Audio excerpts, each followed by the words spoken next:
José dos Campos é uma baita de uma cidade, né, com muitas particularidades. Por exemplo, é um município de grande porte, mas que ainda guarda certa tranquilidade do interior, é referência em pesquisa e desenvolvimento, ao mesmo tempo que guarda uma área rural muito grande.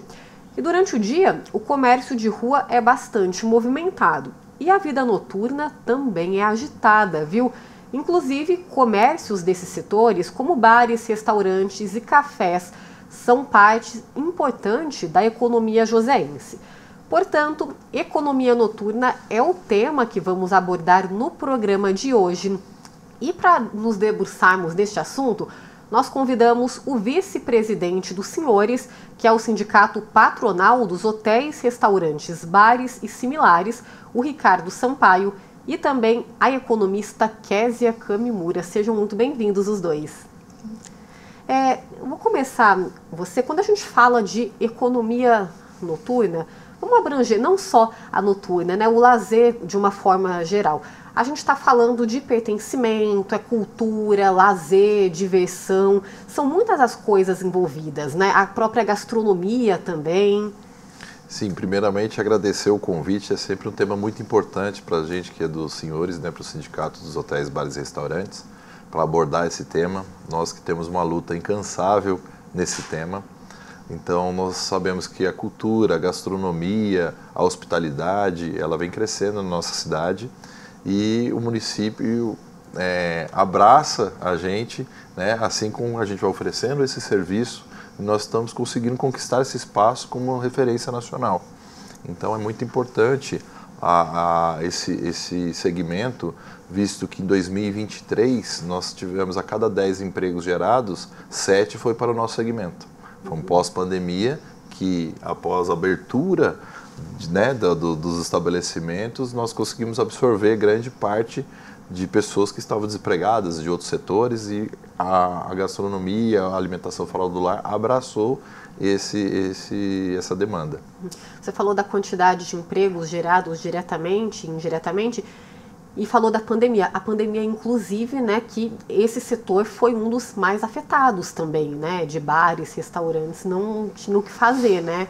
Acredito que foi o mais afetado porque é o lazer, né? É o evento, é o show, as pessoas não podiam se encontrar, né, os restaurantes, mesmo depois daquela regra de espaçamento, ainda não era a capacidade total. Eu, na época, tinha um estabelecimento que funcionava a partir das 21 horas, começava a chegar clientes, né? Então limitaram até as 18 horas o primeiro funcionamento, depois das 20 horas eu não conseguia, né, me adaptar. Então isso foi um momento muito difícil, tanto para as pessoas da cadeia produtiva, como os músicos, Uber, táxis, hotelaria. Então isso gerou um impacto muito grande que os que não fecharam as portas ainda sofrem as consequências. Nós temos esses dados de empresas que hoje ainda pagam esse prejuízo, estão se recuperando do prejuízo pós-pandemia. Késia, é inegável, né, e a gente viu aqui um exemplo do quão esse setor ele movimenta a economia, né?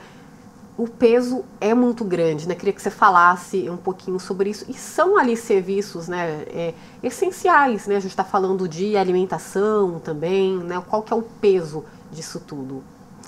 Então, primeiro, obrigada, né, por falar sobre um assunto tão interessante que envolve, né, o desenvolvimento da cidade como um todo.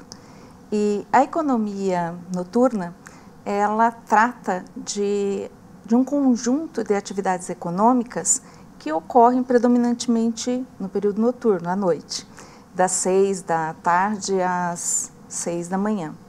E é um rol de atividades, né? Os bares, os restaurantes, os serviços de conveniência, saúde e emergências, os hospitais que funcionam 24 horas, educação, porque a gente tem muitos cursos cada vez mais noturnos, e tantas outras atividades, né? Segurança, em que envolvem, então, o noturno.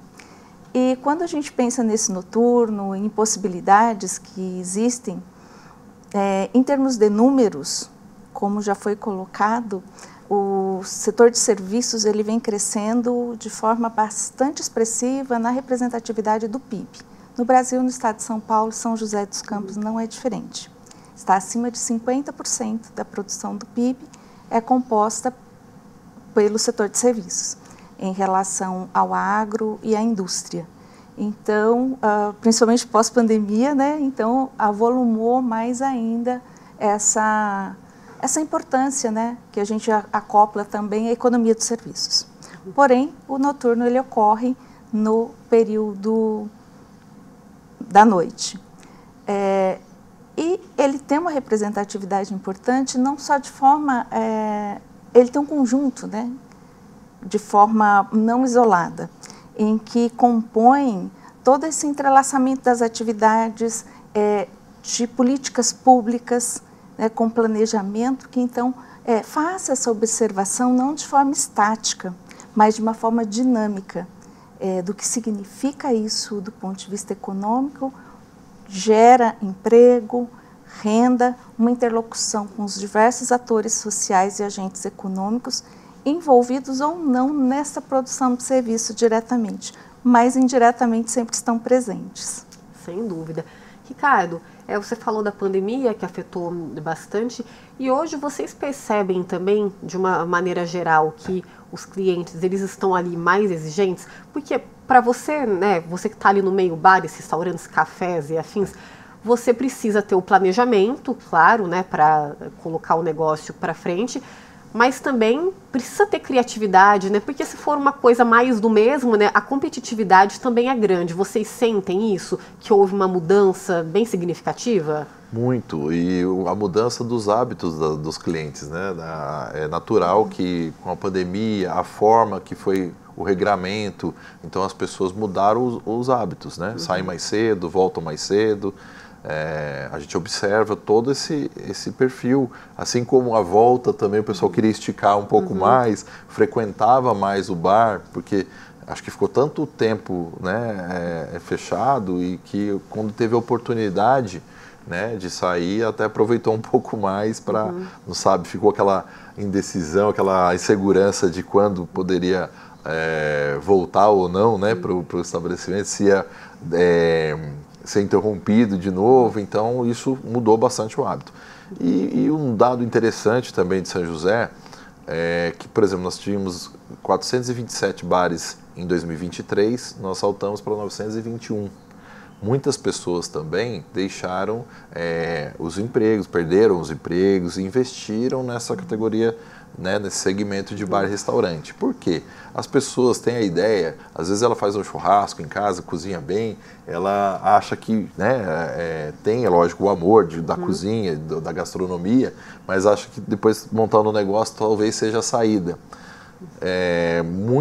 A maioria de primeiro emprego, essa categoria absorve muito, porque a técnica ensinada não precisa tanta exigência para você formar um profissional dessa área, basta ter a boa vontade. Então, grandes redes, né, procuram jovens universitários para ser o primeiro emprego, dar o treinamento para uma forma de economia, né, de ajudar essa pessoa que está estudando. Enfim, então ela tem uma sistemática toda específica. E a criatividade, como você perguntou, ela está, assim, eu comparo, eu sempre gosto de falar isso nos meus estabelecimentos, que o bar, o restaurante, ele é igual um carro de Fórmula 1. Todo ano você tem que mexer, todo ano você tem que estar evoluindo, você tem que buscar cursos, aprender a novidade, tecnologia, que agora está vindo a IA, que está dominando bastante, é um tema que está acelerado, faz parte já da nossa vida, né? Daqui a pouco já está no dia a dia, não tão distante, então a gente tem que estar muito antenado a isso, porque senão você fica para trás. É o carro de Fórmula 1, se o carro de Fórmula 1 não melhora a potência, não desenvolve, né? Ele fica para trás, né? O outro que vai sempre estar na frente porque está investindo no desenvolvimento. E é isso que funciona. Nós temos um grande problema que antigamente, eu estou aí há 20 anos no mercado, no ramo de bares e restaurantes, a gente vê um déficit. Antes a gente falava que não tinha mão de obra qualificada. Hoje nós não temos nem a mão de obra para qualificar, porque é muito difícil as pessoas, principalmente essa geração mais nova, que queira trabalhar nos finais de semana, né? A hospitalidade ela funciona, não só no período noturno, mas sábado, domingo, feriado. Então é um desafio que nós temos de tornar essa área atrativa. Né? Então como que você faz isso? Isso tem extrema criatividade, não é só a base salarial, não é só são elementos que compõem, que deixam aquela atividade atrativa para as pessoas. Uma pessoa que trabalha na cozinha, que é um bartender, ele tem que criar, ele tem que ter muito amor para aquilo que ele faz, né? Então, a criatividade ela tem que estar, né, eu acho que em todos os segmentos, mais no nosso, da criação, que é a experiência. As pessoas vão para os nossos estabelecimentos, para o restaurante. Qual que é a ideia do restaurante? É restaurar. Restaurante vem né, de restauração. Então, a pessoa vai para se restaurar, para se alimentar, para ter uma experiência. E ela não quer o teu desconforto. Então, isso que faz a diferença de muitos estabelecimentos. Vamos seguir daqui então, minha gente, porque nós fomos para as ruas. E será que as pessoas que residem aqui em São José costumam aproveitar a vida noturna que a cidade oferece? Na opinião delas, será que estão satisfeitas com as opções atuais, com a infraestrutura, a segurança? Vamos conferir. Pensando na vida noturna, eu acho que tem bastante segurança em São José à noite. Durante a semana talvez não tem tanta vida noturna, mas acho que tem regiões da cidade com bastante bar, com bastante atividade. Tem, claro, outras regiões onde é muito sossegado, poderia ter mais coisas. Eu gosto muito de café, essa coisa mais voltada para a literatura, conversa. E eu acho que tem uma certa falta em São José, porque tem bastante café, mas eles fecham cedo. Então, 8 horas já está fechando. Eu dou aula até às 8, 9 horas. Então, não tenho essa opção de sair à noite para ir para um café, um lugar mais tranquilo, uma coisa que não tem aquela balada de muito barulho, uma coisa que a gente possa conversar. Eu acho que tem uma falta em São José em relação a isso. Inclusive, seria até um sonho meu abrir um café literatura, que em São Paulo tem bastante, né? Fica aberto até mais tarde. Normalmente eu vou nessas baladinhas mais tranquilas, assim, com DJ, né? Eu gosto bastante. E qual é o horário que você costuma sair para frequentar? Você faz rolê noturno? Você não tem opção do que você gosta para o rolê noturno? Então, normalmente, né, os rolês que eu faço com a minha turma, assim, começa às 8 e a gente vai até 1 da manhã, mas eu sinto, assim, muita falta de um espaço para pessoas 40 a mais. Porque os lugares normalmente que a gente frequenta tem muita garotada, né? Então a gente acaba tendo que estar ali naquele mesmo espaço, na mesma vibe deles. Então é bacana, eu gosto de sair, gosto de dançar, gosto de uma música assim mais agitada, mas eu também, por outro lado, sinto um pouco essa falta de um lugar assim mais apropriado para um pessoal um pouco mais maduro. Vida noturna em São José dos Campos, você acha que ela é boa, que ela é ampla, tem bastante opção? O que você pensa? Depende do dia, cara. Tem vez tem bastante coisa ali, mas tem vez também, tem dia que não tem nada ali pra você dizer. É um barzinho ou outro só pra você sair assim. Aí que nem casa noturna, bar, fala assim, não é sempre que tem assim não. Vários, na minha opinião, eles fecham um pouco mais cedo mesmo, né? Geralmente 11 horas, meia-noite aí já acaba. Aí opções de coisas mais longas não tem, mas é as baladinhas que tem mesmo por aqui, que é uma ou outra também, né? Um público GLS é um pouco menor também, mesmo as outras também são poucas opções, né? Normalmente eu vou em bar, vou em restaurante, vou sair para tomar café em algum lugar com as minhas amigas, esse tipo de lugar. Em São José dos Campos hoje tem várias opções, né? Você vê que vem muita gente de São Paulo, de outras cidades, e que se encanta com a cidade pelo que ela promete, né? Que ela tem muita coisa e tem muita coisa para vir ainda. A única coisa que eu fico meio assim é em relação à segurança para o próprio cliente que frequenta o estabelecimento, porque às vezes sai com um pouco a mais de álcool e aí pode ocasionar um acidente. Então eu acho que devia ter mais blitz nesse sentido. Só isso. Para mim, a cidade precisa de mais movimento na área noturna. E lugares de avenidas, de movimento, durante o dia é proibido estacionar.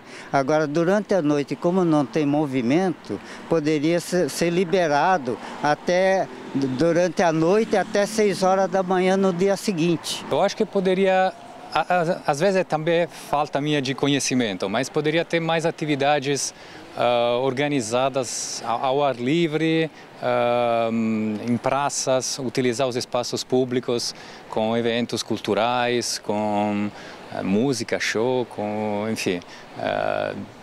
Acho que poderia ter um pouco mais disso. Assim. Você acha que a gente tem ofertas suficientes de eventos públicos ao ar livre? O que você pensa?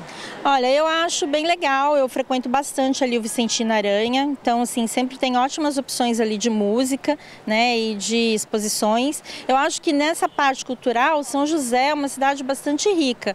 O que eu sinto é que precisa divulgar um pouco mais, né, porque às vezes a gente não tem acesso a essas informações tão facilmente. O que você acha que poderia mudar para que mais pessoas saíssem à noite em São José dos Campos? Olha, no momento está difícil o que mudar, tá? Na segurança, talvez o desemprego também, é isso que está afetando um pouco. Tá, então, bem plural, né, gente? Opiniões diversas. Mas a gente percebeu que a segurança foi um ponto bastante tocado nas respostas, não é mesmo? Sobre este assunto, nós solicitamos uma nota à Secretaria de Proteção ao Cidadão, que informou que são realizadas ações integradas e ininterruptas por meio do programa São José Unida para garantir a segurança da população. A Prefeitura comunicou ainda que a Guarda Civil Municipal atua com rondas preventivas e patrulhamento 24 horas por dia, enquanto o Centro de Segurança e Inteligência, o CSI, monitora a cidade em tempo real, com mais de 1.200 câmeras inteligentes e que faz também fiscalizações regulares pela cidade em parceria com as forças de segurança e o Departamento Irregular de Comércios, incluindo também adegas clandestinas e combatendo a perturbação do sossego público. Bom, a gente viu aí muitas opiniões, né, das pessoas falando. Queria começar com uma das últimas respostas, Késia, esse lado da economia. Um dos pontos que afetam, obviamente, de uma forma direta, as pessoas saírem mais é a questão econômica, né? E a gente percebe que por mais que nos números a gente até houve uma redução no desemprego, só que as pessoas ainda estão muitos com empregos informais, né? Empregos ali B, e muitas vezes o salário acaba não dando, o que vai refletir diretamente no lazer, né? Principalmente esses eventos mais privados, os locais particulares. Bom, esse é um aspecto também importante em relação à renda, mas a gente olha também para a geração de oportunidades de renda. E na economia noturna é mais uma oportunidade que as pessoas têm de ofertarem trabalhos e ter a possibilidade de geração de renda por meio do fomento da atividade econômica. Agora, quando a gente observa a economia criativa e tecnologia, então também são outras portas que se abrem e que também a gente observa que foi colocado aqui pela população, pelos entrevistados, essa demanda por serviços culturais. E algumas outras cidades, como por exemplo Nova York, essa parte cultural vem sendo explorada com bibliotecas, com clubes. Berlim também utiliza muito essa questão, estratégia dos clubes. E pós-pandemia, ficou muito evidente essa questão da economia criativa e da cultura, dessa busca por novas oportunidades. Então, o que a gente vê, quando vai sendo trabalhado também esse aspecto concomitante, existem pessoas interessadas em atuar nesse setor, e na Europa, no Reino Unido, que engloba alguns países, a economia em relação à cultura é a que vem ascendendo. Então, algumas oportunidades, como São José também tem um aspecto da tecnologia, com eventos que, por exemplo, workshop, grupos de estudo, que possam acontecer também nesse período noturno de tecnologia e inovação. E às vezes tem um público que tem no seu comportamento essa busca por oportunidades que não que envolvem também esses aspectos.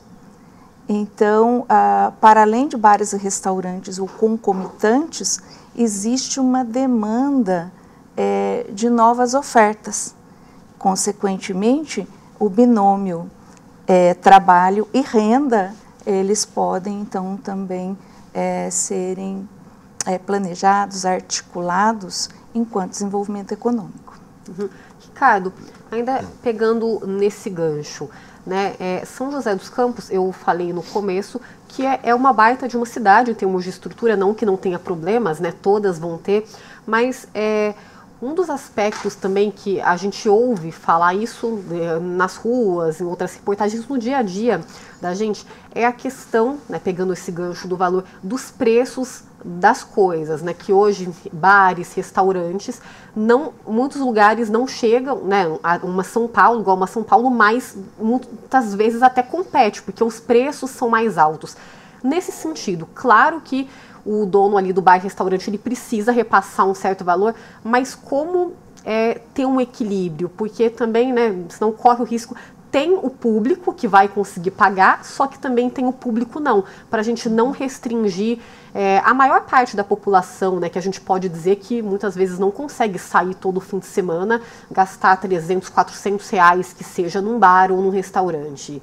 Sim, é importante também a gente frisar e entender como funciona o turismo, né? O turismo, o pessoal imagina, só me pegando o gancho que a economista falou, no turismo não é só o lazer, o pé na areia, né? Nós temos um turismo muito forte. O primeiro turismo nosso, pasmem, é o turismo hospitalar, né? As pessoas vêm de todas as regiões para ser atendido aqui através do nosso sistema de saúde, enfim, para fazer exames, e ele gera uma hospedagem. E nisso gera uma refeição num restaurante, num bar, enfim, numa hospedagem de hotel. Então, o primeiro conceito que a gente tem que entender é a parte do turismo. Uma vez que entendeu essa parte do turismo, de hospedagem, alimentação fora do lar, São José, saiu uma última pesquisa, eu gosto muito de trabalhar com números, né, de dados. Então, é a 10ª cidade mais cara do Brasil. Mas o que isso se deve? Se deve ao ponto que ela está situada estrategicamente, ela está muito próxima de São Paulo, ela está a 1 hora de São Paulo, a 1 hora do litoral e 1 hora da serra. Uhum. Ela é uma cidade, um hub muito importante, e ela tem com o aeroporto, que tem o turismo religioso, que é se não me engano, é o maior do país, a maior visitação é Aparecida, e a gente tem uma procura muito grande. E o setor de ciência e tecnologia, que a cidade é a capital da ciência e tecnologia do Brasil, né? Você tem um nível de pessoas que estão vindo para São Sé, né? Pós-pandemia, o pessoal começou a descobrir São José, isso elevou... Principalmente das capitais, das capitais, São Paulo e Rio. Eu recebo hoje no meu estabelecimento, nos meus estabelecimentos, eu recebo muita gente de fora, e isso vai mudando o hábito. O carioca, por exemplo, ele sai de segunda a segunda. O paulista também, ele tem o hábito do happy hour, de sair do trabalho e já ir diretamente para o bar, para o boteco. Enfim, isso muda a estrutura. Então, e a cidade está num patamar que os preços estão elevados, os aluguéis, enfim, está numa crescente, é a bola da vez. Eu digo para os outros que São José é a bola da vez, e isso faz com que encareça mão de obra, você tem um nível de qualificação muito alta, então você tem, para ter um bom atendimento, você tem que elevar os custos são elevados. Então não tem mágica, né? Não tem milagre, você tem que de alguma forma, né? Agora você tem que batalhar com outros subsídios para conseguir atender de uma melhor forma. Mas isso não é uma coisa geral da cidade, né? Não é só nesse segmento, né? Em outros segmentos também, mas eu acho que devido a isso, né? A esse ponto, né? Mais importante, que é a localização, é o nível de pessoas que se encontra, é uma referência de educação. São José dos Campos é o maior número de PhDs e mestres do Brasil. Então tudo isso faz com que a cidade fique em evidência, né? E isso... né? Brasília é a cidade mais cara do país, e São José está nesse meio aí, como Curitiba, nas grandes referências das cidades. Então isso não tem, isso custa, tem um valor adicional, né? Uhum. Bom, a gente vai continuar repercutindo vários outros temas dentro deste assunto, inclusive as respostas das pessoas que participaram da nossa entrevista na rua, mas isso no próximo bloco, porque agora a gente vai para a nossa primeira pausa de hoje. Fiquem com a gente porque voltamos já já.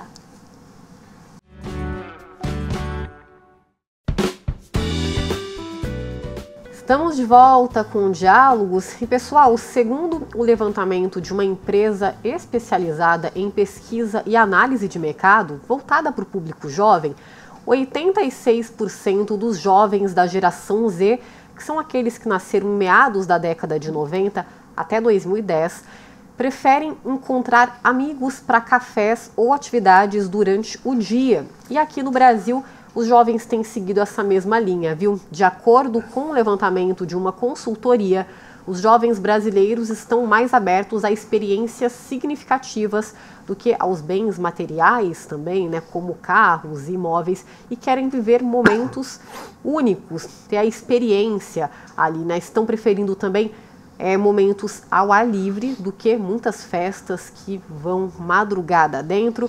Isso tem um pouquinho a ver também, quando eu falei da criatividade lá no começo, e de vocês também se adaptarem a esse novo público. Teve uma moça que falou até nas respostas que gostaria de mais cafés, né, que aqui tem, mas esses cafés eles acabam fechando cedo. Tá tendo um público, né, porque há uns anos atrás a gente não encontrava, não tinha muito esse estilo aqui, né, na cidade. E hoje também as pessoas ali estão optando, tem até festas, inclusive, que começam mais cedo, é uma tendência também mundial, que começam mais cedo, terminam mais cedo, né? O consumo de álcool também, por parte da população, vem diminuindo. Isso é um reflexo também pós-pandemia, né? Que as pessoas estão se cuidando mais, então estão optando ali outras formas de diversão, né, Ricardo? Sim, há 2 semanas atrás eu tive no maior evento de alimentação fora do lar da América Latina, onde tinham algumas palestras falando sobre a tendência de consumo e como as companhias estão vendo isso e estão lançando já produtos para atender esse público específico. Né? Aqui em São José inaugurou recentemente uma casa que funciona das 2 da tarde às 10. Então você aproveita todo dia. Né? Assim como também eu, particularmente, sou dono de uma casa que fecha mais tarde. Né? Hoje completa 8 meses essa casa e eu estou tentando para esse nicho, que é o 40 a mais, que quer continuar, que tem aquela, né, aquela pegada de ficar um pouquinho mais ainda, tarde. Ter um lugar com segurança, né, respeitando sempre a acústica, a vizinhança, a perturbação do sossego, sempre tem que ter esse bom senso, né, o investimento que você faz na casa para que você tenha qualidade com segurança. É isso que o pessoal quer dos 40 a mais. Então, você tem algumas opções, né? Começa a cidade a ficar nessa dinâmica. Nós estamos com 750 mil habitantes, né? Acredito que é uma cidade que tem que ter vida de segunda a segunda. Eu tenho um outro que é mais tranquilo, que encerra mais cedo, está localizado em frente ao Vicente Aranha, então é um parque que tem bastante atividade cultural, ao ar livre, então a gente vê a movimentação, né? No Parque Vicente Aranha passam por mês 70 mil pessoas, né? Então é bastante gente, tem os eventos que são feitos lá, tanto eventos culturais quanto gourmets, né? Só que ali é um horário mais restrito. Estou próximo ao hospital, estou próximo a prédios, então a gente tem que ter esse bom senso. Tanto o comerciante, né, que vai abrir o negócio, tem que saber que tem que respeitar, né? E outras áreas, nós aqui no sindicato, na última lei de zoneamento, nós debatemos bastante, nós participamos de todas as audiências públicas e nós saltamos de 44 para 144 áreas para liberação de música ao vivo. Porque não é só o dono de bar que tem, o músico também depende dessa renda. Né? E quantos músicos ficaram na pandemia, né? Eu lembro que fizeram lives, a gente fazia Pix solidário, ajudava de alguma forma, o estabelecimento eles faziam uma gravação de lá para fazer o Pix solidário para eles e sofreram bastante, né? Então, quanto mais lugares tiver, mais cultura tiver, isso é um desenvolvimento não só econômico, mas um desenvolvimento social muito importante para a cidade. Né? A cultura ela sempre está atrelada à educação. Então esse eu acho que é o caminho que nós temos que batalhar e buscarmos sempre.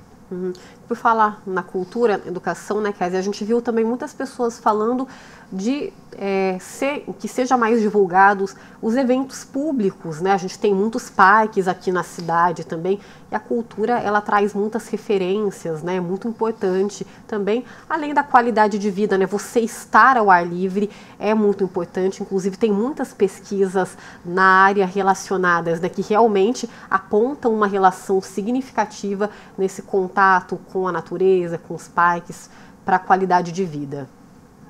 Não tenha dúvidas. Tudo que vai se discutindo, e se discute também no campo das políticas públicas, necessariamente vai culminar na busca por melhoria das condições de vida e da qualidade de vida. Quando a gente observa essa questão em relação à economia noturna, entrelaçada com todos os aspectos do desenvolvimento da vida cotidiana da cidade, em relação, a gente olha ou estaticamente qual é o problema local, o que precisa naquele local, ou de uma forma dinâmica, olhando para aquele local, o seu entorno e, por exemplo, questões de segurança do local ou até esse público que frequenta, até ele retornar para sua casa, o seu lugar de origem, dentro da cidade. Então, aí passa por um acompanhamento de fluxos e de movimento. Ele é menos estático. E isso vai demandar algumas políticas públicas e planejamento mais integrado, menos isolado, para olhar para todas essas dimensões. Falar de economia noturna, nós estamos falando de uma forma multidimensional, porque entram os aspectos econômicos, que envolve geração de renda, que envolve emprego, que envolve, né, a questão do trabalho e que envolve também a arrecadação, dentre outras variáveis. Mas também tem a questão ambiental, porque vai falar de iluminação, mas que tipo de iluminação?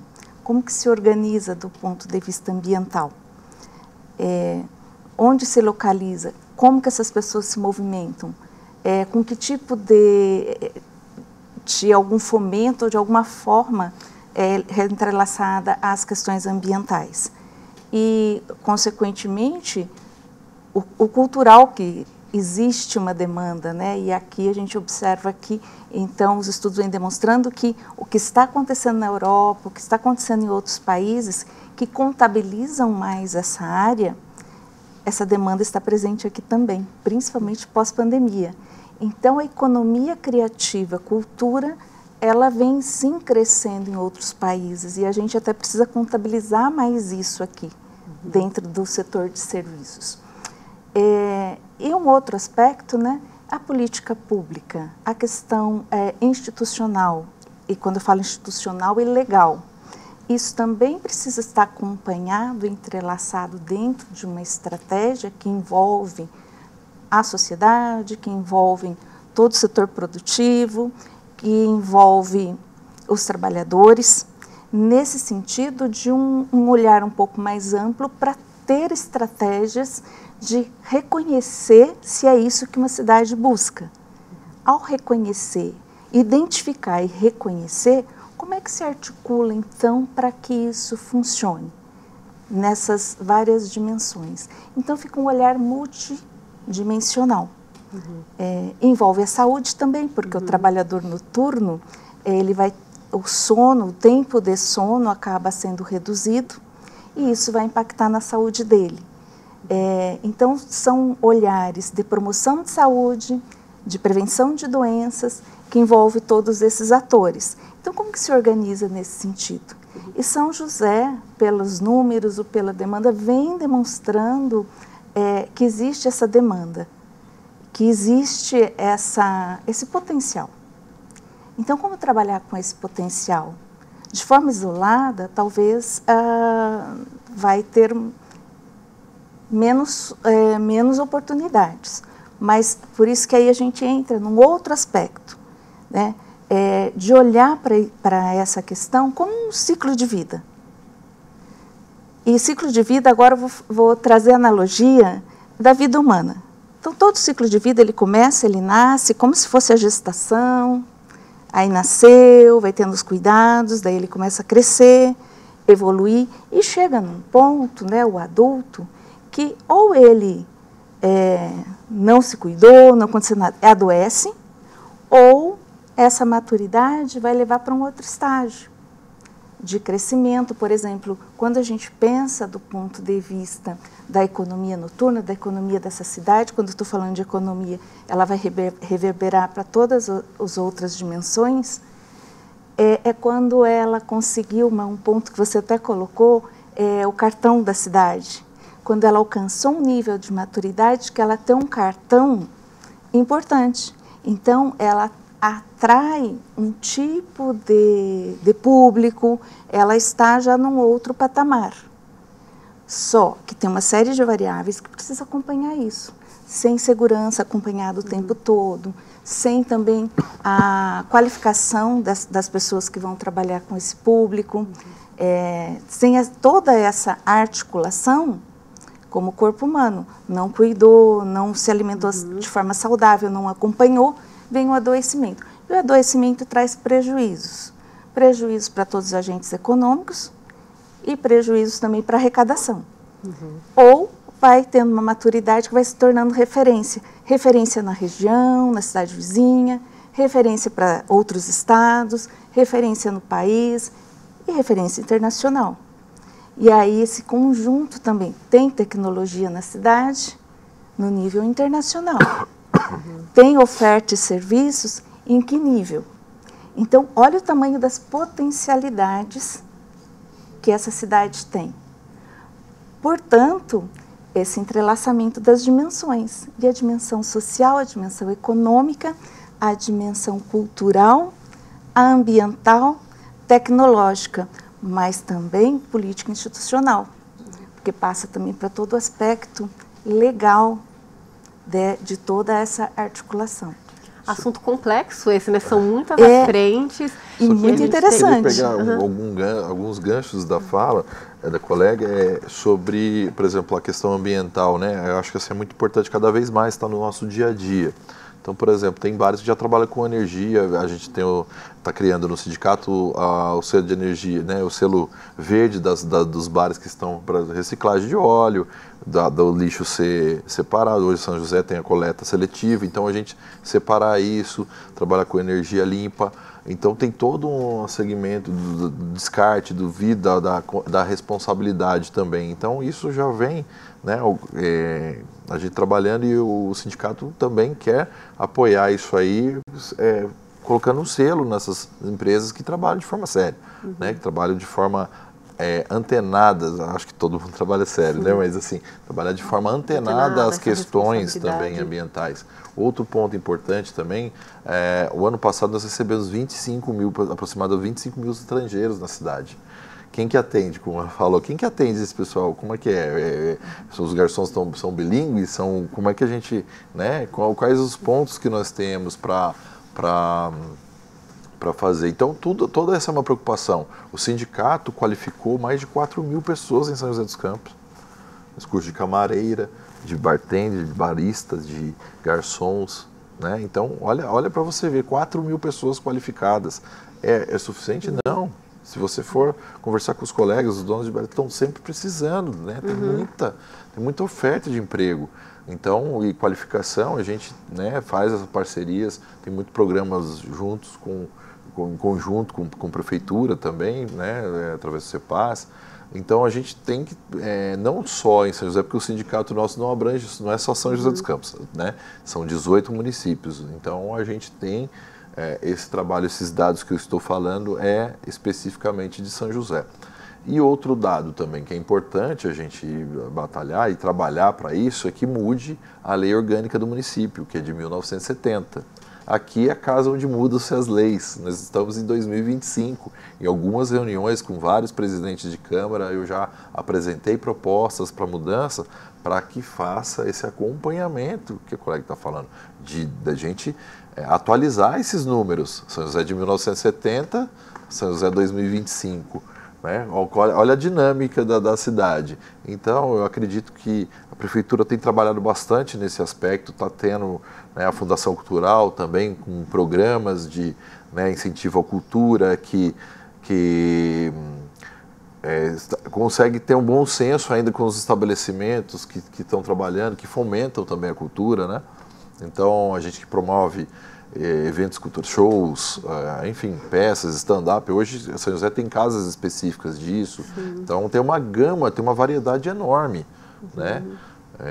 São José é uma referência hoje de gastronomia nacional, não só do Vale, mas nacionalmente. Nós temos os maiores, maior vendedor de chopp por metro quadrado do país, né? Então isso é uma relevância. Nós temos a pizza que foi classificado como uma das melhores do país. Então você vai conquistando espaço. Por exemplo, todo mundo conhece o Pintado, né, do Vila Velha, lá do restaurante Vila Velha, que tem mais de 50 anos.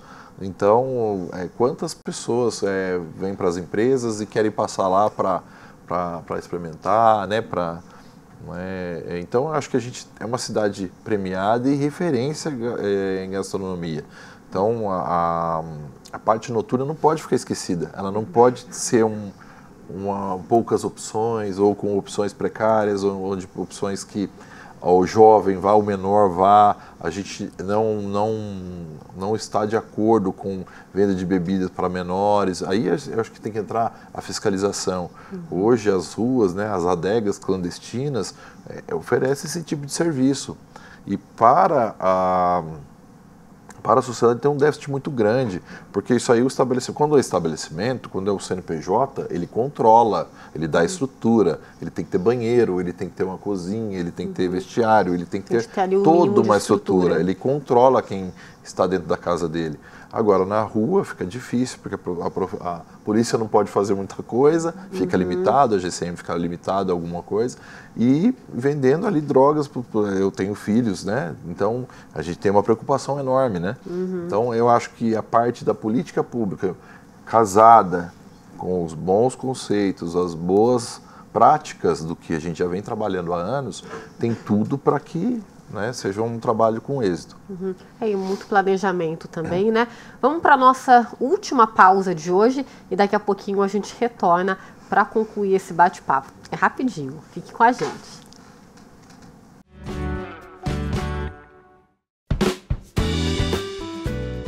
De volta com Diálogos e hoje estamos falando sobre a economia noturna, não é mesmo? E quais cidades vocês acham que seriam ideais para uma boa noite fora de casa, hein? A resposta a gente vai conferir no nosso link direto da redação.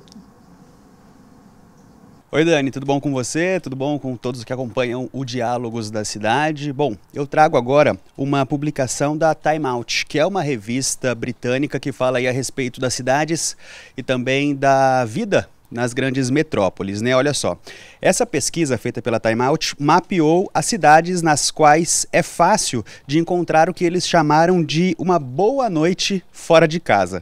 Então vamos lá, entre essas cidades, né, que apareceram na pesquisa estão aí Singapura, Buenos Aires, também na Argentina, Manchester, no Reino Unido, Roterdã, na Holanda, ou Países Baixos, né? E também Lagos, na Nigéria. Mas eu vou trazer mais em detalhes agora as cidades que estão aí nas 3 primeiras posições. O top 3 dessa pesquisa da Time Out, né? Em terceiro lugar, apareceu aí Berlim, na Alemanha. E eles listaram os pontos considerados críticos aí para essa posição. Olha só, os clubes, as festas de música eletrônica, festas de música ao ar livre, né? Festas ao ar livre, muitas vezes na praia, e também o funcionamento 24 horas, né? Aquele funcionamento essencialmente 24 horas na cidade. Isso, as características de Berlim. Agora a gente passa para a segunda posição. O segundo lugar ficou com Manila, nas Filipinas. E aí os pontos. Coquetéis chamados de criativos. Curioso, né? Os coquetéis como critério aí determinante para a cidade ficar em segundo lugar. São mais de 50 drinks diferentes encontrados nos restaurantes das mais diversas características, opções aí.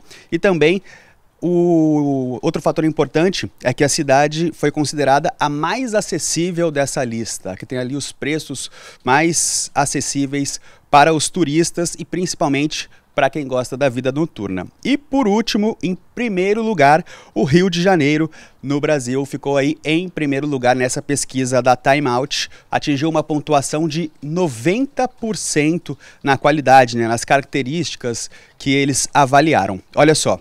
Dentro dessa avaliação, né, os pontos importantes, eles disseram que a cidade do Carnaval não poderia não só ficar de fora, mas não poderia não ficar em primeiro lugar, porque eles caracterizaram o Carnaval como a maior festa do mundo. Também falaram a respeito da gastronomia excelente do Rio de Janeiro e os bares que se transformam em pistas de dança aí aos fins de semana. E ainda de acordo com essa pesquisa, os últimos 4 anos foram de mudanças significativas que colocaram a vida noturna em dúvida. Eles também listaram aí essas características, né, esses fatores que trouxeram essas mudanças. Primeiro, o fechamento das casas noturnas, principalmente lá durante a pandemia, e também o fechamento das casas noturnas consideradas tradicionais nessas cidades, e também a cultura do home office, que ocasionou algumas mudanças para essas empresas, para essas cidades, enfim. Mas elas fizeram o que fazem de melhor, segundo a pesquisa, que é se adaptar a essas mudanças. Então fica aí, Dani, essa lista, essa pesquisa da Time Out, trazendo as melhores cidades do mundo, porque eles chamaram de uma boa noite fora de casa. Volto com você. Tá aí, então... Estamos na primeira colocação, né, o Rio de Janeiro. Aí também vai muito a beleza natural, né, a questão do carnaval também. Ricardo, aqui em São José dos Campos, algo que é interessante destacar, porque não são todas as cidades que a gente vê isso, está bem descentralizado, né? As opções de bares, restaurantes, de lazer, a gente não tá concentrado só no centro, como em algumas cidades, né? Mais ali na região central, digo Vila Ema, Vila Diana, que é uma região boêmia que a gente tem. Dos últimos anos para cá, descentralizou bastante, né? Sim, olha que interessante, né? O Rio de Janeiro como top one, né, dos lugares e aqui nas entrevistas todos falaram do item segurança, né? Então fica uma coisa meio, né? Você vê que São José está bem cotada, ela vem com esse plus aí, né? Ele tem uma qualidade de vida, mas com segurança, onde, né, o Rio de Janeiro ficou em primeiro lugar como votação, é só para fazer um adendo.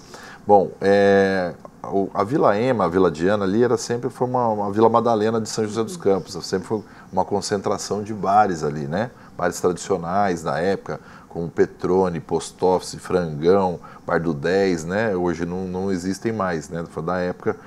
E com a lei seca, os grandes bairros, as regiões se polarizaram para oferecer opções, né? A pessoa pegar o carro, se deslocar da Zona Leste para vir para a Vila Diana, ou se deslocar da Zona Sul para vir. Então, esses centros. Então, nós temos grandes referências na Andrômeda, com bares, restaurantes. Nós temos na Bacabal, no Parque Industrial, nós temos no Jardim das Indústrias, na Ferradura, com restaurantes. Nós temos todas as regiões, né, conseguiram ter sua própria vida. Lógico, a cidade crescendo e também os bairros sendo valorizados, porque a questão da mobilidade, né, volta na questão da mobilidade, o acesso para ter hoje nós temos aplicativos, tem outras ferramentas, mas os bairros, depois da lei seca, cresceram isso de forma significativa para a vida noturna. Kézia, pegando esse gancho da lei seca, é importante, inclusive a gente reforça aqui, se você beber, não dirija, tenha responsabilidade.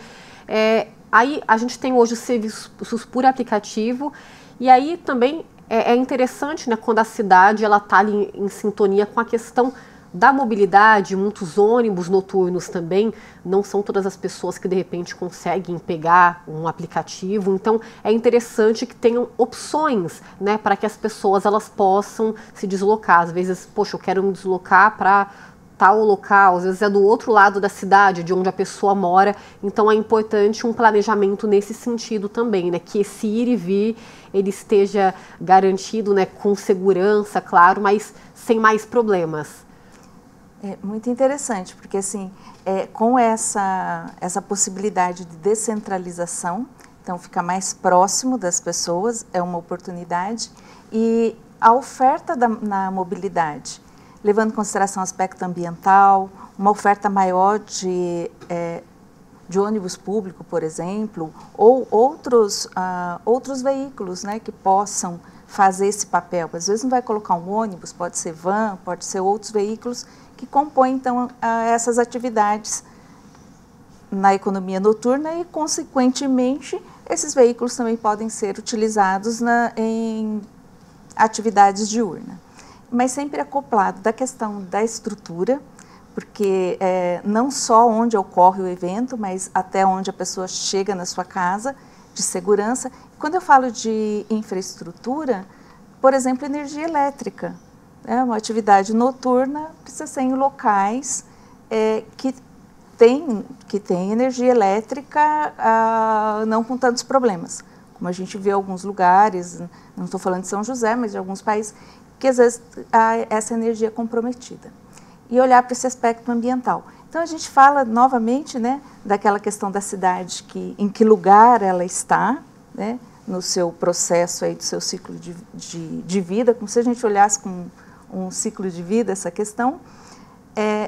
São muitas variáveis, parece simples falando, né, mas isso exige técnica, exige uma gestão que eu chamaria de uma governança urbana importante para conseguir fazer esse olhar para esse todo, público, o privado, qual é o principal problema público, quais são as demandas dessa população. E nessa perspectiva a gente olha para conflitos e sinergia. Conflitos por exemplo, não tem essa mobilidade ou tem essa mobilidade, mas não tem segurança. Se tem um acidente, é muito distante o atendimento, ou tem muito ruído que essa população no entorno gera conflito. Então, do ponto de vista de conflito, isso leva para aspectos negativos. E do ponto de vista sinérgico, é quando vai tendo essa evolução de todos esses agentes, como o colega já colocou, na oferta de qualificação, em vários pontos que são importantes, que levam para uma sinergia. Então, esse potencial, então, ele vai sendo cada vez mais significativo. Perfeito. Ricardo, toda cidade tem ali, né, sua história, sua característica, seu público específico. O que a gente pode trazer de São José em relação à identidade, né? O que essa vida noturna, as opções que a gente tem aqui podem dizer em relação à nossa identidade? Sim, uma cidade que era basicamente industrial, ela né, em 1950 era uma cidade pacata, tinha o sanatório, né, as pessoas vinham por causa do clima, e aí passou, né, passou a rodovia Presidente Dutra, criaram-se as empresas, a GM, veio depois o CTA e a cidade veio, né, para um polo tecnológico, né, polo tecnológico bem forte. E aí as pessoas, principalmente do sul de Minas, vinham para São José, vinham os parentes, então trabalhava, era uma cidade dormitório no primeiro momento, né, ficava de segunda a sexta, né, e depois voltavam para as cidades, né. Então São José é uma geração, eu sou joseense, né, muito orgulho. Eu tenho 45 anos, meus pais não são daqui, né? Você pega a geração que é daqui agora, que começa a ter o próprio joseense, né? Então você vê que mudou bastante a característica. Eu sempre falava que na minha época, quando eu tinha uns 20, 25 anos, eu gostava de sair mais em Taubaté e Jacareí, porque eu achava que a vida noturna lá sempre foi melhor que a de São José. Hoje já não, hoje eu prefiro muito mais São José, que eu acho que tem muito mais qualidade e muito mais opções, né? Então é uma transição, uma transformação da própria cidade. Eu acredito que acompanhou a evolução que a gente precisava. Perfeito. Gente, quero agradecer a presença de vocês. Kézia, obrigada, viu? Volte sempre. Obrigada. Ricardo, também muito obrigada, viu, por contribuir. Eu que agradeço com a o convite, gente hoje. Por poder esclarecer tantos pontos importantes aí para a nossa cidade. Perfeito, pessoal. E tem um ponto só para destacar, São José também, o turismo de negócios é muito forte. Sim. Aqui também, né, um outro potencial da cidade. Pessoal, Para rever este programa na íntegra, é só acessar o nosso canal no YouTube, youtube.com/tvcâmara-sjc. Tem também o 12.3, nosso canal aberto, além do 7 da NET e do 9 da Vivo. Para sugerir pautas para o Diálogos e para os demais programas da casa, vocês podem acessar o nosso Instagram, o @tvcâmara-sjc. Como vocês viram, tem bastante opção, né? Então dá para acompanhar aqui os nossos bastidores, os programas da casa, que por sinal são bem diversos. Quero agradecer o pessoal de Libras que esteve conosco durante todo o Diálogos. É a TV Câmara de São José dos Campos prezando pela acessibilidade. Nós ficamos por aqui, mas semana que vem temos um outro encontro marcado a partir das 4 da tarde. E eu espero vocês. Até mais!